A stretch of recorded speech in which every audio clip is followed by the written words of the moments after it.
வாங்க இன்னைக்கு நம்ம நாட்டுக்கோழி பெப்பர் ஃப்ரை பண்ண போகிறோம்.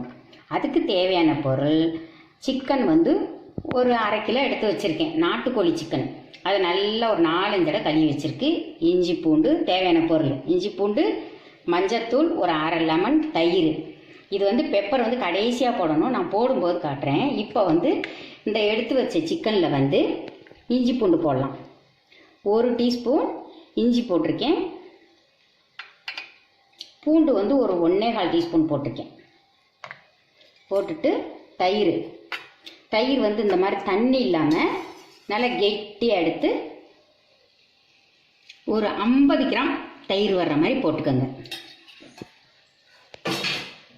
போட்டுட்டு ஒரு 1/2 எலும்பிச்சம்பழம் புளிஞ்சு விட்டுருங்க.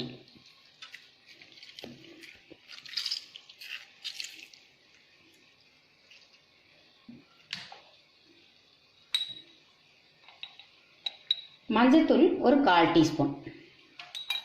இதை போட்டு எல்லாம் ஒன்றா பெசரி வச்சிடணும். இப்படி நல்லா ஒன்றா கலந்து விட்டுருங்க. கலந்து ஒரு ஓரமாக மூடி வச்சுருங்க. அது பாட்டுக்கு நல்லா ரெஸ்ட் எடுக்கட்டும். ஒரு 1/2 மணி நேரம், உங்களுக்கு டைம் இருந்தால் ஒரு 2 மணி நேரம் கூட ரெஸ்ட் எடுக்க விடலாம். அவ்வளோதான். இப்போ நம்ம அதுக்கப்புறம் எப்படி செய்கிறோம் அப்படின்றத பார்க்கலாம். இப்போ இதை நல்லா மூடி ஒரு வாரமாக வச்சுருங்க. நல்லா அது பாட்டுக்கு அமைதியாக இருக்கட்டும். இப்போ நாட்டுக்கோழி சிக்கன் ஊற வச்சாச்சு. இது நல்லா இப்போ நான் ஒரு 1/2 மணி நேரம் தான் ஊற வச்சுருக்கேன். எனக்கு டைம் கிடையாது. நீங்கள் 2 மணி நேரம் ஊற வைங்க. பிராய்லர் இருந்தால் 1/2 மணி நேரம் போதும். அதுக்கப்புறம் ஒரு 2 பெரிய வெங்காயம் நல்லா பொடியாக கட் பண்ணி வச்சுருக்கேன். 1 டீஸ்பூன் மிளகு, 1 டீஸ்பூன் ஜீரகம், ஒரு 1/4 டீஸ்பூன் சோம்பு, 2 பச்சை மிளகாய், அதே மாதிரி சும்மா ஒரு 1/4 டீஸ்பூன் மிளகாத்தூள், கருவேப்பிலை தேவையான. இப்போ ஒரு குக்கரில் நல்லெண்ணெய் ஊற்றிருக்கேன். ஒரு 50 ml நல்லெண்ணெய் இருக்கும், ஊற்றி வச்சுருக்கேன். இந்த மிளகு ஜீரகத்தை வெறும் வானலில் வறுத்து பொடி பண்ணிக்கிறணும். இந்த டீஸ்பூன் அளவு தெரியாதவங்களுக்காக சொல்கிறேன். இப்படி கையில் எடுத்திங்கன்னா ஜீரகம் இந்த 4 கோடு, இந்த கோடு இருக்கு இல்லைங்களா, இது வரையும் வர்ற மாதிரி எடுத்துக்கோங்க. இப்போ எண்ணெய் நல்லா காஞ்சிருச்சு. அதில் சோம்பு,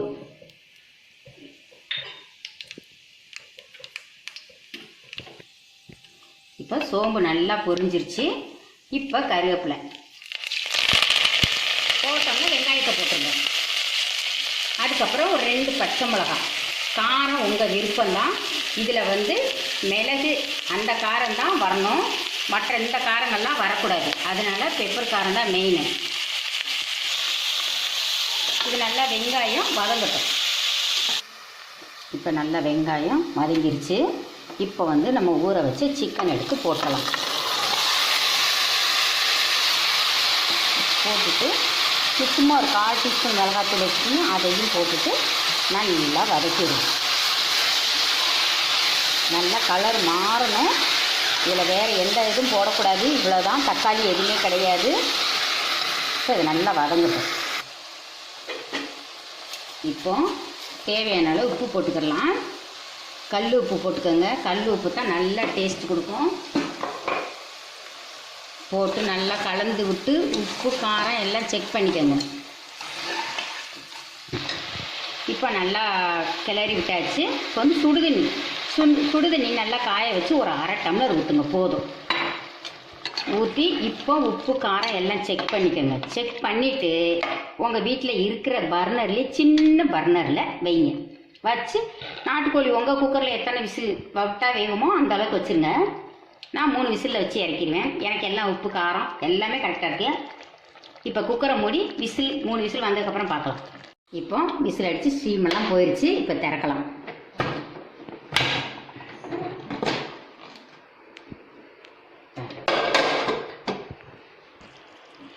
இப்போ இந்த மிளகு ஜீரகம் போட்டு அரைச்சி வச்சுருக்கோம் இல்லைங்களா, அந்த இது 1 ஸ்பூன் நல்லா எடுத்து போட்டுக்கோங்க. போட்டு ஸ்டவ்வை பற்ற வச்சு இதை போட்டு நல்லா ஒரு கிளறுங்க. உங்களுக்கு காரம் எவ்வளோ வேணுமோ அவ்வளோ போட்டுக்கோங்க.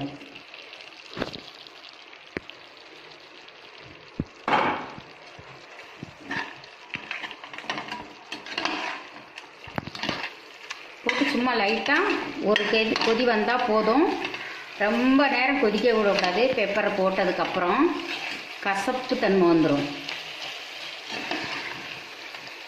இப்போ நாட்டுக்கோழி பெப்பர் ஃப்ரை ரெடி ஆயிடுச்சு.